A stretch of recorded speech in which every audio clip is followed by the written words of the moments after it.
저는 이제 철저하게 이 원고 설교를 하기 때문에 원고에 준해서 다른대로 곁들여 나가지 않는 범위에서 여기 계신 분들이 다 목사님들 같은데 목사님들한테 제가 무슨 말을 하겠어요. 그냥 우리 성도인들한테 설교한다 하는 생각으로 말씀을 전할 때에 말씀에 성령의 기름 부음이 있기를 주님의 이름으로 축복합니다.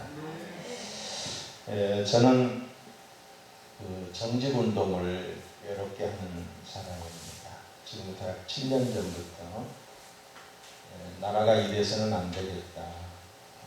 너무 나라가 거짓되고 참 잘못된 길로 간다라고 하는 그런 생각에서 정직운동을 시작을 하기로 했는데 참 쉽지 않아요. 이건 남의 문제가 아니고 내 문제이기 때문에 정직하게 산다는 것이 요즘 같은 세상에서 쉽지만은 않다 그런 생각을 하면서도 여러 번 하게 됩니다. 이 시간 나라사랑 정직이라고 하는 제목으로 말씀을 드릴 때에 큰 은혜가 있기를 주의 이름으로 축원합니다. 오늘 읽어드린 본문의 말씀은 최초의 교회, 예루살렘 교회죠. 예루살렘 교회에 대한 기록입니다. 성령의 역사로 시작된 이 초대교회는 사도들의 가르침을 받아 서로 교제하고 떡을 떼며 기도하기를 전혀 힘쓰던 교회였습니다. 서로가 서로의 물건을 통용하고 자신의 소유와 재산을 팔아 각 사람의 필요를 따라 나눠주는 사랑 공동체, 나눔 공동체, 성령 공동체의 분것을 하게 됩니다. 그 결과 기사와 표적이 많이 일어나고 날마다 구원받는 사람들이 더해졌습니다. 더 나아가서 믿지 않는 사람들에게도 존경과 두려움의 대상이 되었던 것을 우리는 성경을 통해서 보게 됩니다. 그런데 이 교회에 큰 문제가 생겼습니다. 다시 말해서 아나니아와 삽비라의 사건이 터진 것입니다. 아나니아, 삽비라 자기의 소유를 팔아 하나님께 드리기로 작정하고 거짓말을 함으로 현장에서 즉사하는 그런 사건이 벌어졌어요. 얼마나 두렵고 놀라운 사건입니까? 교회 안에서 사도 베드로가 말을 하자 그 자리에서 꼬꾸라져서 그냥 즉사를 하는 이런 사건이 벌어졌어요. 우리는 이 사건에서 이 아나니아와 삽비라에 대한 하나님의 심판, 하나님의 심판이 너무 가혹한 것이 아닌가 이런 생각을 할 수가 있습니다. 예. 이들은 땅을 팔아 헌금을 했거든요. 아무나 할 수 없는 일이잖아요. 결코 쉬운 일이 아닙니다. 큰 헌신을 한 것이잖아요. 그런데 이들 부부는 헌금을 하면서 작정한 것의 일부는 숨기고 일부만 드리면서 전부를 드린 것처럼 말을 했다는 것이지요. 그러니까 절반은 진실이고 절반은 거짓입니다. 한마디로 말해서 거짓말을 한 것입니다. 이에 대해 하나님은 사도 베드로를 통해서 책망을 하셨습니다. 책망에서 끝난 것이 아니라 그 자리에서 목숨을 거두어 가졌습니다. 즉사했습니다. 너무도 두려운 사건이지. 왜 이토록 무서운 심판을 하셨을까? 이는 아나니아와 삽비라 개인의 심판으로 보기보다는 교회의 순결성과 거룩함을 방해하는 원수마귀 사탄에 대한 하나님의 심판으로 봅니다.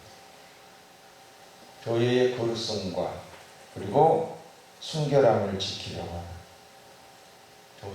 교회는 거룩해야 되지. 교회는 순결해야 되지. 당시 예루살렘 교회는 성령의 역사로 거룩하게 세워져 가고 있었습니다. 사도들의 가르침과 기도, 또 아름다운 성도의 교제를 통하여 거룩한 성령의 역사가 일어나고 있었던 것입니다. 이 성령의 역사를 방해하기 위해서 사탄은 아나니와 삽비라를 통해서 역사를 한 것입니다. 이들 부부의 거짓된 행동이 사탄의 뜻대로 그대로 되었다라고 한다면 예루살렘 교회는 거짓의 누룩으로 물들고 그리고 썩어버리고 무너지고 말았을 것입니다. 하나님은 하나님의 교회가 거룩함을 잃어버리는 것을 원치 않으셨습니다. 그래서 단호한 심판을 한 것입니다. 이 거짓말은 단순한 거짓말이 아니었다는 것이죠. 사도행전 5장 3절에 보시면 이렇게 나와 있습니다. 베드로가 이르되 아나니아야 어찌하여 사단이 내 마음에 가득하여 내가 성령을 속이고 땅값 얼마를 감추었느냐. 땅이 그대로 있을 때에는 내 땅이 아니며 판 후에도 내 마음대로 할 수가 없더냐. 어찌하여 이 일을 내 마음에 두었느냐. 사람에게 거짓말한 것이 아니요 하나님께로다. 어디에 성령을 속인 것이었고 하나님께 거짓말을 하는 것이었습니다. 문제는 정직하지 못했다는 것입니다. 여러분, 정직의 반대 개념이 뭘까요? 거짓입니다. 거짓은 사탄의 가장 오래된 무기. 그리고 사탄에게 있어서 이 거짓은 가장 고성능 무기입니다. 최초의 인간 아담과 하와가 바로 이 거짓말 때문에 넘어졌습니다. 아담을 넘어뜨릴 무기가 바로 이 거짓입니다. 창세기 3장 4절로 5절에 보시면 뱀이 여자에게 이르되 너희가 결코 죽지 않냐. 이게 거짓말이죠. 성령 반드시 죽는다라고 했는데 거짓말을 한 것입니다. 너희가 그것을 먹는 날에는 너희 눈이 밝아져서 하나님과 같이 되어 선악을 알 줄을 하나님이 아십니다. 하나님과 같이 된다. 사탄의 새빨간 거짓말이었습니다. 사탄의 존재 목적은 죽이고 멸망시키는 거잖아요. 사탄은 거짓으로 개인도 죽이고 국가도 죽이는 일을. 사탄의 무기가 거짓말. 사탄에게 있어서 가장 강력한 무기가 이 거짓말. 별거 아닌 것 같은데 이 거짓에 한번 잡히게 되면은 다 무너지는 거지. 인류 역사에서 사탄은 거짓으로 하나님을 불신하게 하였고 많은 사람들을 죽였습니다. 그 대표적인 것이 바로 진화론과 공산주의. 진화론을 통해서 성경을 부인하게 했죠. 창조주 하나님을 불신케 했습니다.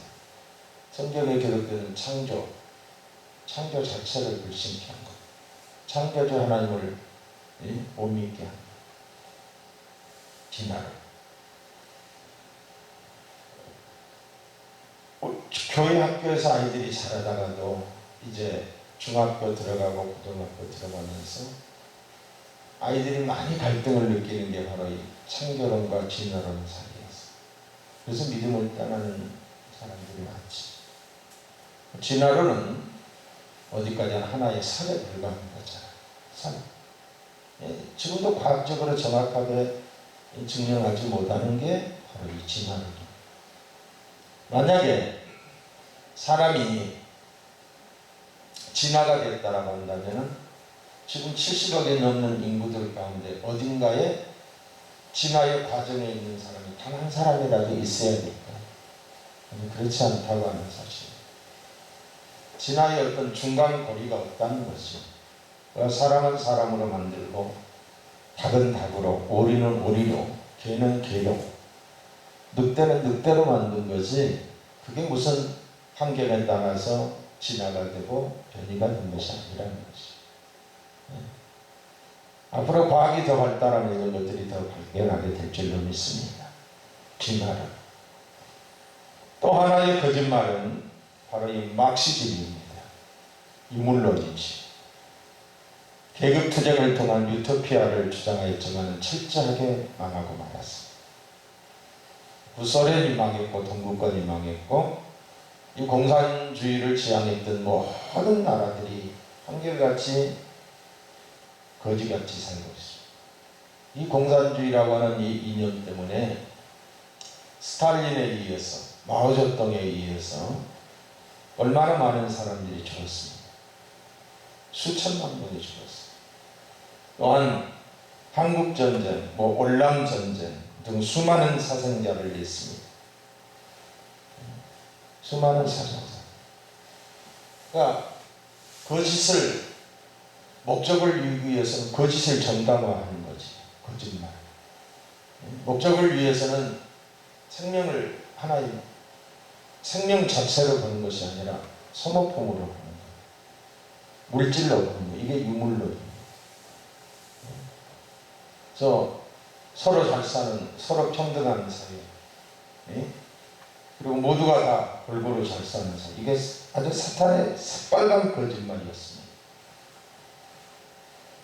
이 망한 공산주의가 어떠했습니까?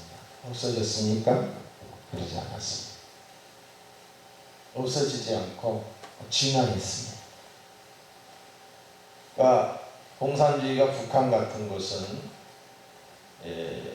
주체사상으로 진화가 됐잖아요. 근데 그 주체사상은 김일성이라고 하는 우상, 종교로 발달하고 말았습니다. 김일성이는 저 북한의 한 신이지요.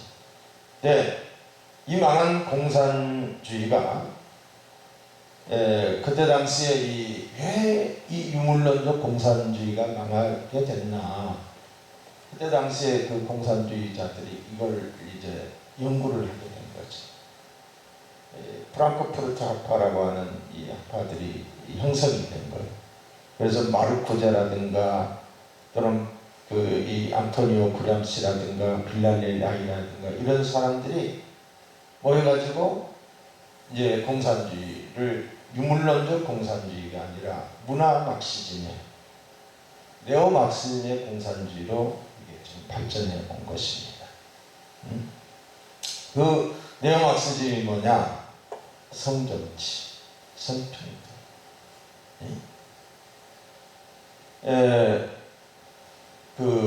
내가 그것을 먹는 날에는 정령 죽으리라고 그랬죠. 그런데 문성명이는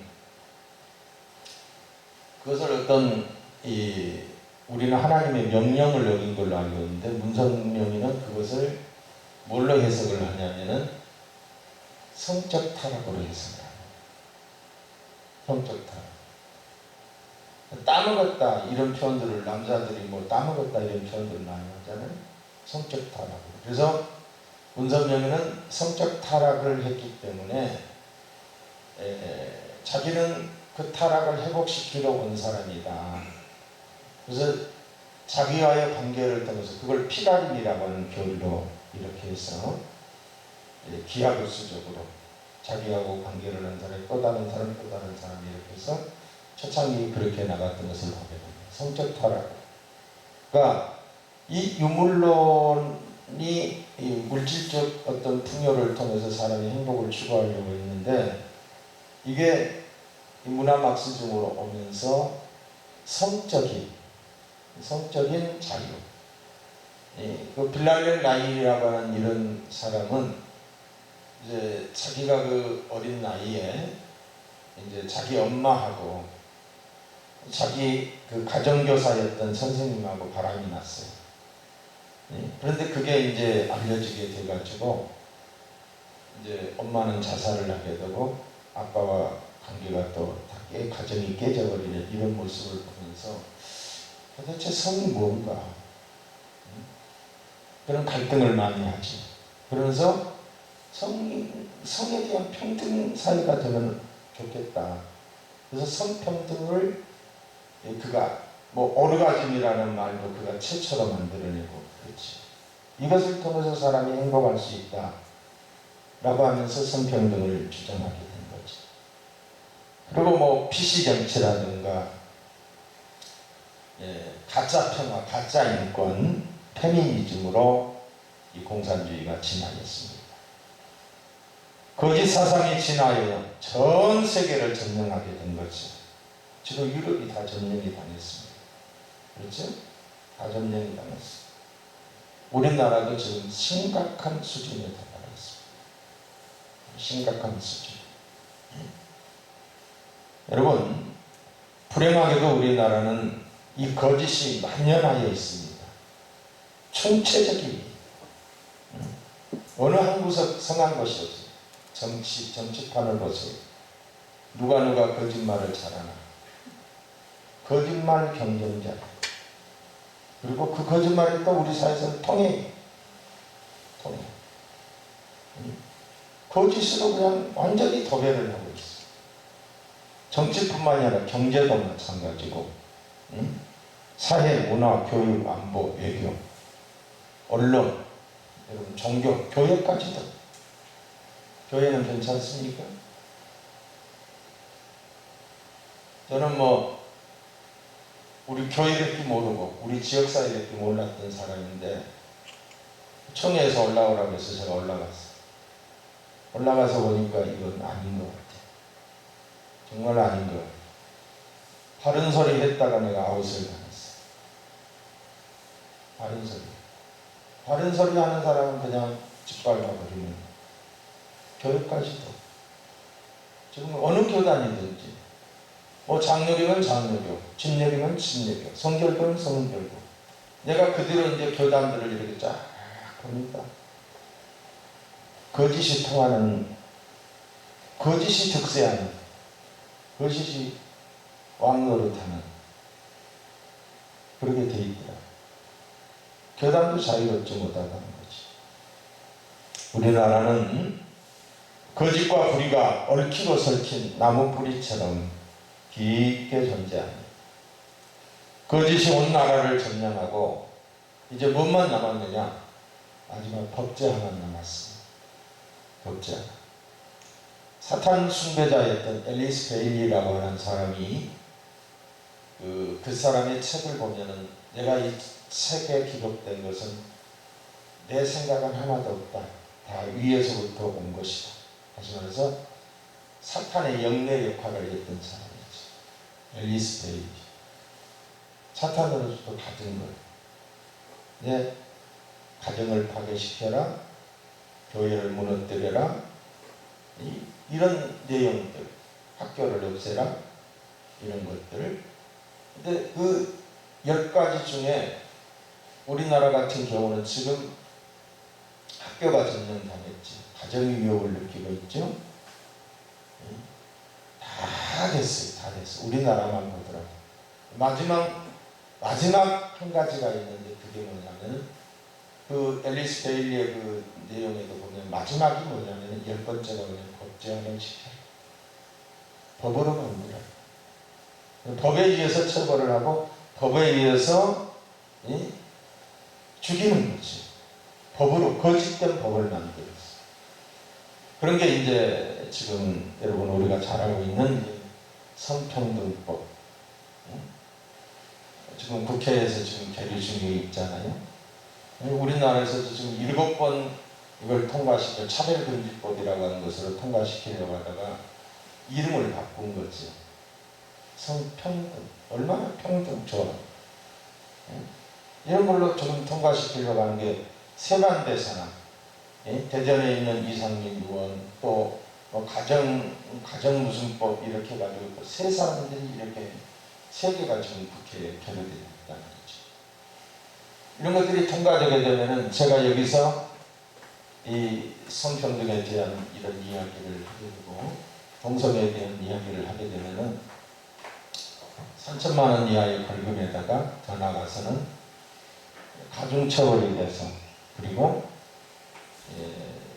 감옥에 갇히게 돼요. 이런 것들이 지금 저쪽 서구에서 있었던 일들이잖아요. 미국 상에서도. 우리나라는 이게 아직 통과는 되지 않았다는 거지. 가짜 인권법, 가짜 평등법을 만들어서 합법적으로 개인을 통제하고 나라를 죽이려 하고 있습니다. 그 배후에 누가 있다고요? 사탄이 있는 거지. 지금 우리나라는 내로남불, 적반하장, 아나무인, 후한무치, 억지와 거짓이 만연합니다. 그것이 너무너무 또 자연스러워요. 자연스럽게 그렇게 흘러가고 있다는 거지. 누구도 그거에 대해서 뭐라고 하지도 않아요. 옳고 그름이 없습니다. 국익이 없습니다.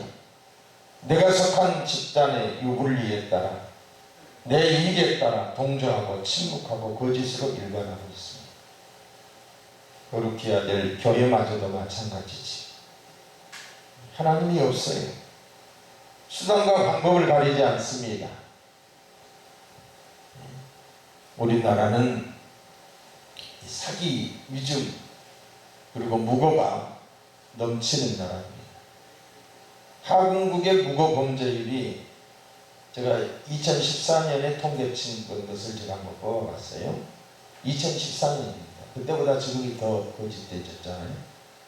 인구 대비 일본의 4151배. 뭐가? 사기. 그리고 위증은 671배로 나타났어요. 이게 경찰청 통계예요. 경찰청 통계. 안타까운 사실이지. 한국 사람들은 거짓말에 능하고 관대합니다. 거짓말이 일상화가 되어서 수치심이나 죄의식이 없습니다. 부끄러움이 없습니다. 우리 사회에서는 정직하면 손해를 본다. 정직은 무능한 자들의 자기 합리화다라는 사고가 만연해 있습니다. 만연해 있습니다. 정직한 국민, 정직한 정부, 정직한 사회가 되어야 합니다.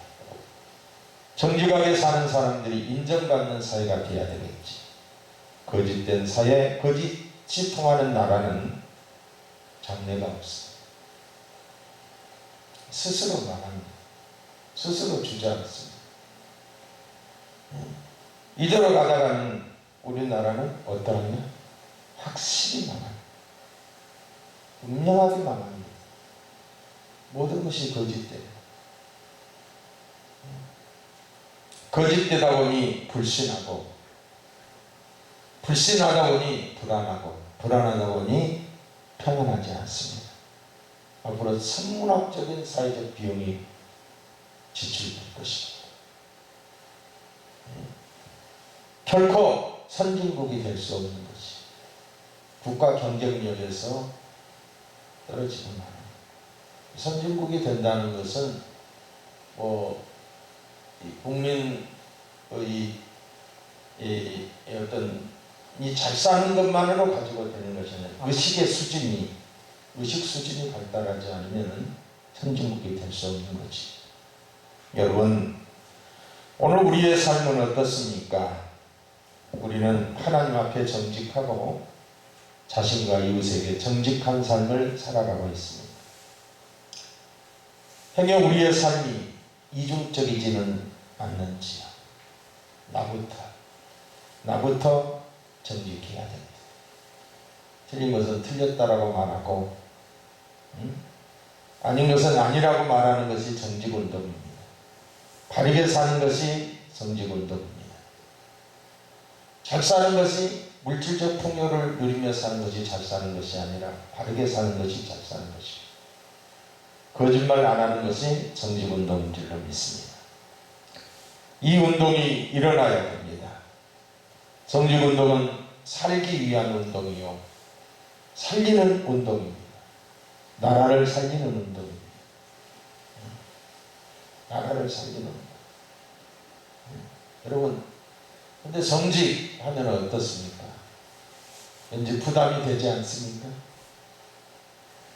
지금 국무총리 우리 김부겸 총리께서 제 방에 왔었어요. 그래서 같이 이야기를 하다가 이제 그때 당시에 여야에서 제가 국회에서 이제 이 정직 포럼을 하려고 하는데 여야의 대표를 한 사람씩 이렇게 세워야 되겠다 해서 김부겸 총리에게 그런 이야기를 했어요. 같이 해주시라고. 그런데 아무 말을 안 하고 계시다가 저한테 하는 말이 뭐라고 말하냐면, 목사님 너무 부담이 되네요. 그러면서 하시는 말씀이 신뢰로 바꾸면 어떨까요? 신뢰. 정직이라는 말이 엄청나게 부담을 주는 거예요. 부담이 되지요. 부담이 됩니다. 왜 부담이 될까요? 내 일이기 때문에, 내 문제이기 때문에. 그렇다고 놔두면 어때요? 나도 죽고 너도 죽고 교회도 죽고 나라도 망합니다. 살리는 운동, 이 정직운동이 확산돼야 됩니다. 우리 자녀들에게 이 정직 교육이 필요합니다. 다시 이 교육이 생겨져야 돼요. 옛날에 저희들 학교 다닐 때는 이 바로 여기 붙어 있었잖아요. 그풀이 붙어 있어요. 그풀. 정직, 성실, 근면. 학교 교실마다 조금씩 달랐지만은 제 기억 속에는 정직이 붙어 있었던 것을 보게 됩니다. 이 정직 운동이 국민운동으로 일어나야 돼요. 어떻게? 옛날에 저축참여운동처럼, 옛날에 새마을운동처럼 일어나야 된다는 거죠. 그래서 제가 외롭지만은 이 운동을 지금 이제 7년째 하고 있는데, 이 정직의 가치, 바른 인성의 가치를 중시하는 그런 지도자가 나온다라고 한다면 반드시 이 운동은 전국운동으로 확산되리라고 생각을 합니다. 그래서 지금 하고 있고요. 지금이야말로 그런 이 가치. 그래서 우리나라에 2015년에 인성교육진흥법이 통과가 됐어요. 인성교육진흥법이 국회를 통해서 통과가 됐어요. 거기 보면은 핵심 가치가 애절, 효도, 정직, 책임, 배려, 소통, 협동, 존중, 이런 몇 가지의 이 덕목이 그것에 있습니다. 그 인성교육법을 통과시키면서 거기 보면 뭐라고 나와 있냐면은, 건전하고 올바른 인성을 갖춘 국민을 육성하기 위한 법률로 제정. 국가와 지방자치단체는 그리고 학교는 의무적으로 이 인성교육을 해야 된다 라고 이렇게 2015년에 통과가 됐어요. 그런데 이걸 풀어 쓰지를 않는 거예요. 이거는 이런 것들을 교회에서 이렇게 시나 이런 데하고 해가지고 이 정직이라는 정직, 효도는 좀 풀었었어요. 효도는 좀 풀어가지고 교육 강사들을 학교마다 이렇게 파송을 시키고, 유치원이나 이런 데 파송을 시키고 교육을 하는데, 효는 그게 좀 풀었었어요. 그런데 다른 것은 풀어 쓰지를 못한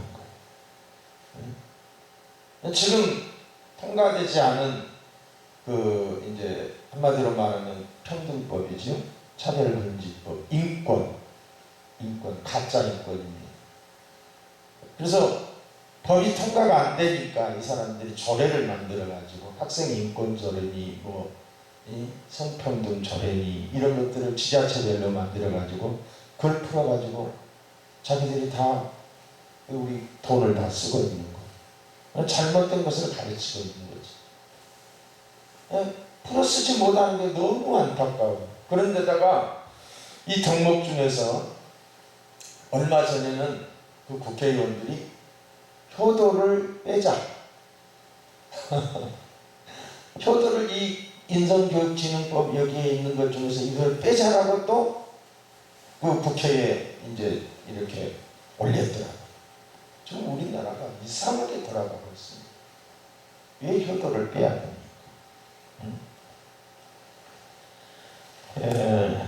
목사님들이 일본을 갔다고 그래요. 일본 여행을 갔어요.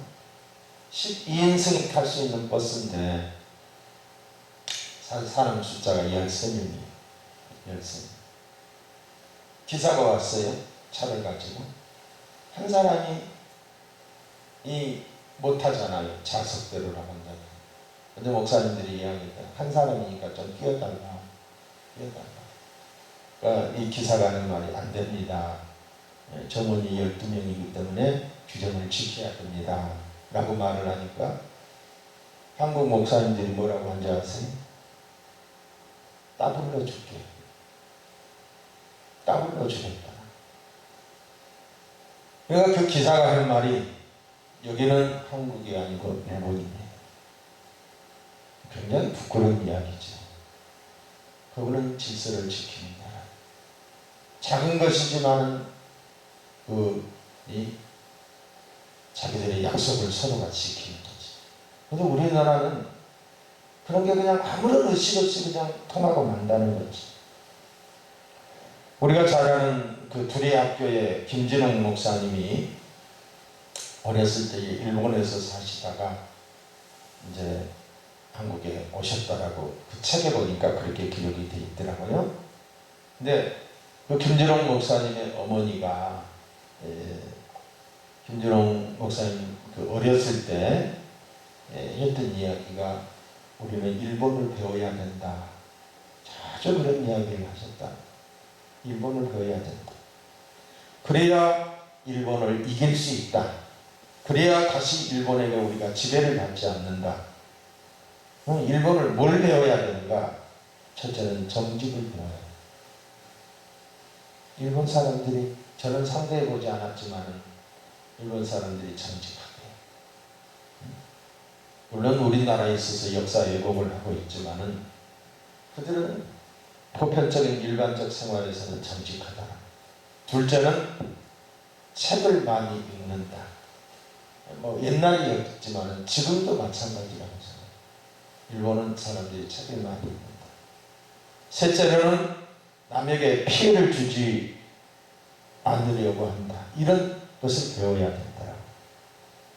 여러분, 우리가 일본에 대해서 굉장히 이렇게 반일 감정을 우리가 많이 제기하잖아요. 지나간 일입니다.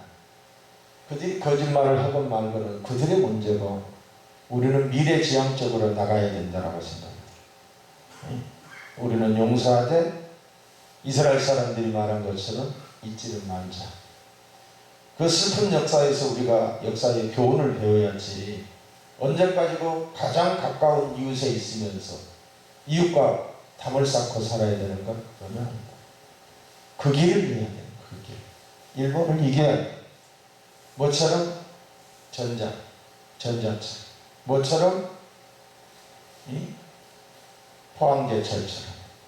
뭐처럼? 반도체처럼. 일본을 이겨야 되는데 언제까지고 일본과 각을 세우고 가장 가까운 이웃이고 가장 많은 무역을 하는 나라인데 김구 선생이 그랬다라고 그랬어요. 선생님, 일본과 우리가 어떻게 지내야 됩니까? 라고 했을 때 한참을 생각하더니 친해야지. 친하게 지내야 된다는 거지. 그 사람들이 잘못하고 안 하고 그러면 그들의 문제고 우리는 그들보다 더 앞서서 그들을 이길 수 있는 방법을 찾아야 된다라는 거죠. 그러니까 어쨌든 일본의 그 정직성을 우리가 배워야 된다는 거지. 20년 만에 선교지에서 돌아오신 선교사님의 말씀입니다. 한국 사회와 한국 교회를 바라보면서 느낀 것을 기록한 거예요. 다 좋은데, 다 좋다. 경제도 발전했고 교회도 성장했고 다 좋은데 국민들이 너무 이기적이다. 옛날 같지 않다. 제 고향이 여기 가까워요. 여기서 신안이에요. 저는 신안 증도거든요. 증도인데 거기 문중경 전도사님의 유적지가 있고 바로 그 엘도라도라고 있는 그 호텔이 있는 곳이 제 고향이에요. 제가 거기서 어렸을 때 바다를 보면서 소몰이를 하고 다녔던 그런 곳인데 저희 고향은 그 뭐 어느 집이든지 들어가서, 저 어렸을 때 제가 군대 제대했을 때까지만 해도 그랬던 것 같아요. 군대 제대하고 난 다음에는 제가 이제 도시로 나왔기 때문에 잘 모르는데, 어느 집이든지 들어가서 조씨 집이든 박씨 집이든 그냥 누구든지 다 나이가 많으면 형수고 형님이고, 밥 주세요 밥 주고, 한 가족처럼 살았어요. 한 가족처럼. 근데 그것이 무슨 뭐 이 개발의 부흥이 분다고 뭐 엘도라도가 들어오고 거기 호텔이 생겨지고 뭐 그렇게 하다 보니까 땅값이 조금 오르잖아요. 아니 옛날에 뭐 그게 제가 알기로는 몇백 원씩 하던 곳인데 몇천 원씩 이렇게 올리게 되니까 사람들이 인심이 약해져요. 형제간에도 싸우는 거예요. 지금 가서 보면 동네가 버렸어요. 뭐 때문에? 돈 때문에. 서로의 그런 어떤 욕심 때문에. 그러니까 다 좋은데 선교사가 와서 보니까 너무 이기적이잖아요. 너무 물질주의에 빠져 있다는 거예요. 성도들의 모습이 왠지 가식적인 것 같아서 아쉬웠다라고 했습니다. 이중적이라는 것이지. 우리나라는 거짓이 권력을 가지고 산을 이루고 있습니다. 거짓이 통하는, 거짓이 득세하는 세상이 되고 말았습니다. 여러분, 효순이 미순이 사건 우리 너무 잘 알잖아요. 선전성동에 능한 사람들이 그걸 가지고 얼마나, 여러분 6.25 동란이 터졌을 때에 지금 뭐 우크라이나와 같은 그런 전쟁이 일어났을 때에 16개국에서 와서 우리나라를 지켜주기 위해서 수많은 전우들이 수만 명이 죽었습니다. 수만 명. 저는 그때 당시에 그 글을 보면서 이탈리아에서 온 군인들이 1.4.5 때 당시에 그 중공군에 의해서 포위는 당해 있고, 날씨는 춥고, 근데 그 추운 데서 다 얼어 죽었어요. 꽁꽁 얼어 죽었어요. 살아있는 사람들. 미군이 우리나라에서 죽은 숫자가 얼마입니까? 나중에 죽은 사람까지 하면 5만 6천 명, 5만 6천 명. 이렇게 많은 사람들이 죽었어요. 거기에는 부통령의 아들도 있고요. 하버드 졸업한 하버드 학생들이 13명이나 있고요.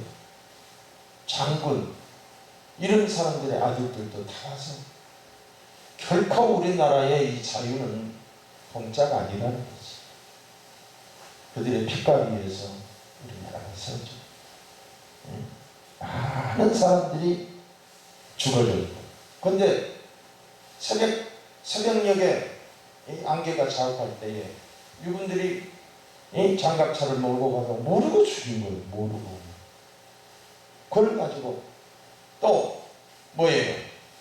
광우병 사건. 그거 그때 당시에는 뭐 고기 먹으면 다 죽는 줄, 단 한 명도 그런 사람이 없었잖아. 이 거짓.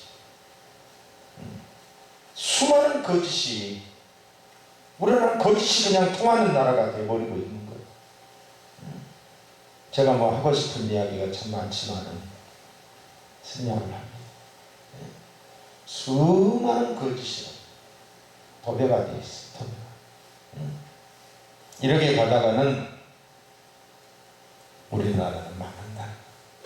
그래서 이 정직의 가치가 세워져야 된다. 교회에서부터 이 정직운동이 일어나야 된다. 그래서 참 그냥 메아리같이 들리지만은 그래도 외치지 않을 수 없는 것이 이것입니다. 예수를 믿어도 거짓말을 입에 달고 사는 사람들이 많이 있어요. 거짓이 얼마나 악하고 무서운 것인지를 모르기 때문입니다. 우리 예수님은 진리이시고 진실하신 분이시지요. 그러므로 주님이 강조하신 게 진실로를 말하셨어요. 청교도들은 신앙의 자유를 찾아 생명을 걸고 미국에 건너와 나라를 세웠습니다. 청교도들의 삶의 자세와 원리는 첫째가 정직이었습니다. 청교도들의 후예인 미국 사람들은 지금도 거짓말을 가장 큰 죄로 간주하고 있는 거지. 그들은 무슨 일을 하든지 하나님과 눈과 귀를 의식하고 살기에 정직했습니다. 그들은 사고를 해도 정직하게, 정치를 해도 정직하게 하려고 노력을 했어요. 그래서 이 미국 사회에서는 정직이 최상의 정책이다. 정직이 최상의 정책이다. 아무리 좋고 그럴듯하다 할지라도. 여러분, 우리 지역에 보면은 그 혁신도시라고 해서 다들 이 지금 우리나라에 이렇게 뭐 정치권에서 하는 공약이라든가 이런 것들 아니면 말고 아니면 말고 그 지역에 땅값만 올려놓고 사람들만 이렇게 붕 뜨게 만들고 가덕도라든가 이런 모든 것들이 다 그렇죠. 얼마나 장밋 공약을 내세우는지 이런 것들이 진짜 그래서는 아니 되는데 얼마나 국가의 재정이 얼마나 헛되게 지출되는지 모르는 거지. 그러니까 미국은 정직이 최상의 정책인데 그 대표적인 예로 미국의 그 대통령 클린턴을 생각할 수가 있습니다. 클린턴은 섹스 스캔들로 세계를 떠들썩하게 했던 사람 아닙니까? 그때 우리의 관심은 그 섹스 스캔들이었습니다. 그러나 미국 사회에서는 그게 큰 문제가 되었던 것은 섹스 스캔들이 아니라 그의 거짓말이었어요. 거짓말. 거짓말을 더 중하게 다루었다는 거지. 예수님이 말씀하셨습니다. 거짓말하는 유대인들에게 요한복음 8장 44절에 오시면 너희는 너희 아비 마귀에게서 났으니 너희 아비의 욕심대로 너희도 행하고자 하느니라.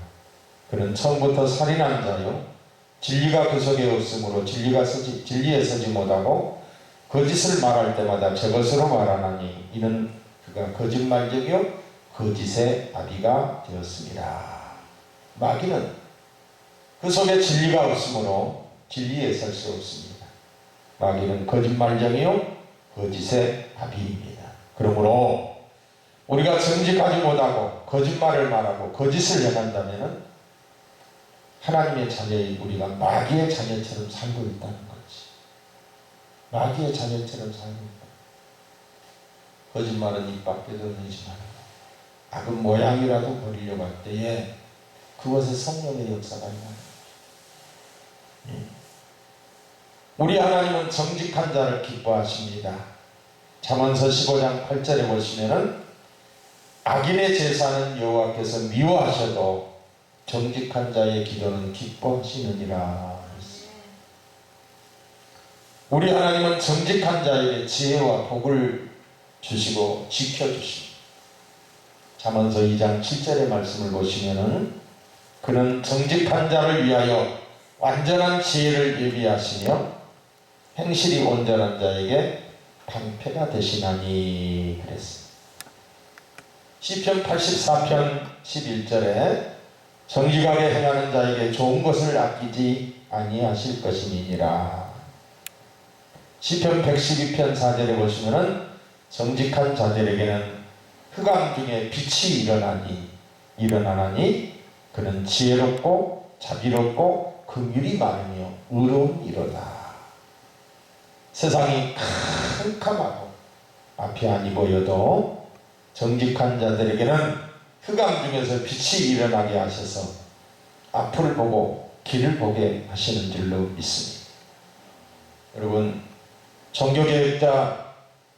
종교개혁의 새벽별이라고 부르는 얀 후스, 우리가 체코에 가서 본 프라하 광장에 얀 후스의 그 동상이 세워져 있습니다. 하형을 당하기 직전에 그러니까 이 얀 후스라고 하는 사람은 마틴 루터가 이 테러약이 이 얀 후스가 죽고 난 다음 100년 후에 마틴 루터가 일어났죠. 얀 후스가 하행을 당하기 직전에 그런 말을 했다고 그러더라고요. 그 사람의 별명이 거위였어요. 거의 야누스의 별명이 거의였는데 내가 죽고 100년 후에 백조가 일어날 것이다. 백조가 태어날 것이다. 정확하게 100년 후에 말틴 루터가 일어났지. 이 사람이 그 화형 당하기 직전에 어떤 이야기를 했냐면 그 비문에 새겨져 있더라고요. 비문에 새겨져 있는데 그 기념비에 이렇게 세워져 있는데 진실을 사랑하고 진실을 말하고 진실을 행하라. 할렐루야. 진실을 말해야지. 거짓을 말해서는 안 되지요. 목사들이. 거짓말을 해서는 안 되지요. 자기 유불리에 따라서 거짓 패거리를 지어서는 안 되지요. 그런데 이게 일어나고 있어요. 제가 종로에, 제가 미래목회 포럼의 회장을 하면서 종로에 조금 있었거든요.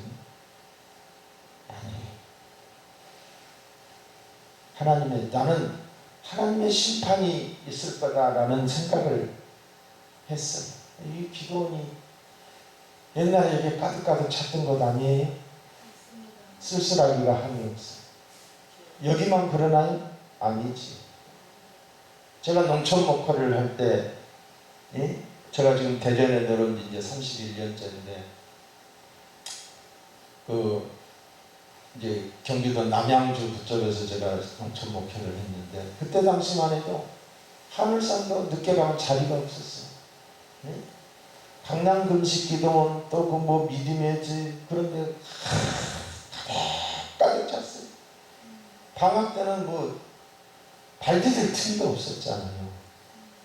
근데 요즘은 어느 기도원을 가도 정막강산 정말 다시 제2의 붕의 역사가 일어나지 않으면 이대로 주저앉아 볼 수밖에 없나요? 지금 이번에 이 코로나 상황을 지나면서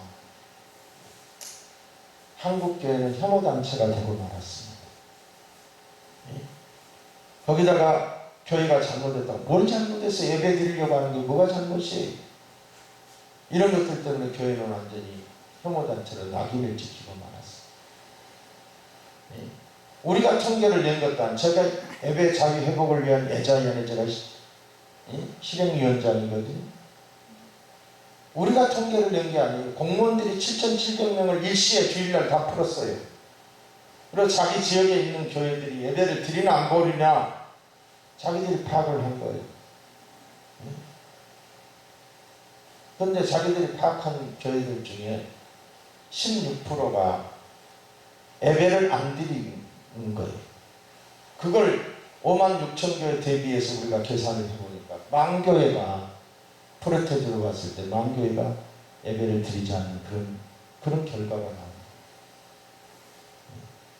안타까운 것이지.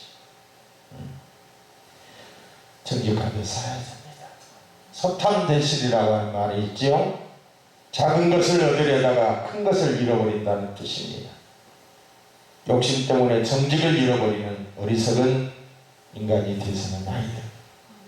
한국교회가 그래서는 절대로 안 된다는 것이죠. 거짓. 사탄의 가장 기본적인 무기, 기초적인 무기, 고성능 무기. 정직하게 삽시다. 여기 있는 저와 여러분들이 제가 일당 100으로 생각하는 여러분 지금 여기 8명 하는 분 두 분이 뭐예요? 10분이 계신데 1000명으로 생각하고 제가 말씀을 드려요. 예수 잘 믿읍시다. 목사님만은 예수 잘 믿자고요. 예수 안 믿는 사람이 어디 있어요? 잘 믿어야지. 이건 내가 한 말이 아니에요. 한경직 목사가 한 말이에요. 한경직 목사님이 돌아가시기 10일 전에 한국의 기라성 같은 목사님들이 찾아가서 인사를 드리고 그리고 마지막 일어서려고 하다가 목사님 한마디만 우리에게 더 해주십시오 했을 때 한경직 목사가 한참을 생각하시더니 예수 잘 믿으시오. 한국의 유명한 목사들에게 예수 믿는 목사들에게 예수 잘 믿으라고. 우리 잘 믿어야죠. 바르게 믿어야죠. 바르게. 하나님 앞에서 살아야지요. 저는 한국 교회의 문제는 평신도에게 있지 않고 목사에게 있다고 생각하는 사람이에요. 목사들이 잘못 사니까. 평신도는 지금도 순진하고 목사들이 하는 대로 이번에 예배도 이 코로나 상황에서 초등대처를 잘못한 거예요. 우리는 어떤 상황에서도 예배는 포기할 수 없다. 예배는 드린다. 우리가 방역하면서 무슨 잘못된 일이 있으면 구상권을 청구해라. 예배만큼은 포기하지 않았어. 그런데 선제적으로 예배를 포기했어. 정부에서 말도 하지 않았는데 그냥 2주간 예배 안 드린다라고 선포를. 그것이 성도들이 다 그래도 되는 줄 알고 따라가다가 2주간 2년이 지났어. 너무너무 안타까운 사실. 그러니까 정부에서도 교회가 이렇게 빨리 순종할 줄을 몰랐다. 이렇게 깨갱할 줄을 몰랐다는 거예요. 자기들도 놀래요. 자기들 발표에 의하면은 예배 현장에서는 확진자가 한 명도 없었다라고 자기들이 말을 했어요. 그런데 예배를 통제하는 거예요. 성가대석에서 아니면 음식을 먹다가 그런 데서 나온 거지 예배 현장에서 나온 게 없어요. 그런데다가 국무총리 그 누구예요? 그 양반이 뭐라고 했어요? 교회에서 50% 가까이가 나왔다라고 거짓말을 했어요. 생 거짓말이지. 그러니까 대통령이 따라서 또 교회에서 그렇게 했다고 하니까 일파만파 온 언론이 다 난리 벌써 그랬던 거예요. 날면 날마다 교회. 저도 볼 때, 언론을 볼 때, TV를 볼 때에 진저리가 날 정도로 교회 또 교회냐 교회만 갖고 그렇게 한 거예요. 근데 실제적으로 교회가 그렇게 프로테지가 많지 않아요. 저희들이 하도 억울해서 총리실에, 정세균이죠. 정세균 총리실에 물었어요. 답변을 물었어요. 그랬더니 뭐라고 한 줄 아세요? 통계치를 이렇게 가지고 왔는데 그것도 거짓말로 통계치를 낸 거예요. 우리가 파악을 보니까 아니에요. 두 번째 또 저기 했는데 또 거짓말을 한 거예요. 그래서 저희들이 행정소송을 했죠. 정세균 씨를 상대로 해서. 얼마 전에 우리 그 사무총장에 가서 조사를 받았어요. 총리실 산하에 그 질병관리 상황실에서 공문을 보낸 걸로 그렇게 돼 있거든요. 그런데 경찰이 와가지고 조사를 해보니까 그런 상황실이 없는 거예요. 총리실 자체에 그런 상황실이 존재하지 않았다는 거예요. 그러니까 조사하면서 경찰도 붕 떠버리는 거예요. 다 거짓말.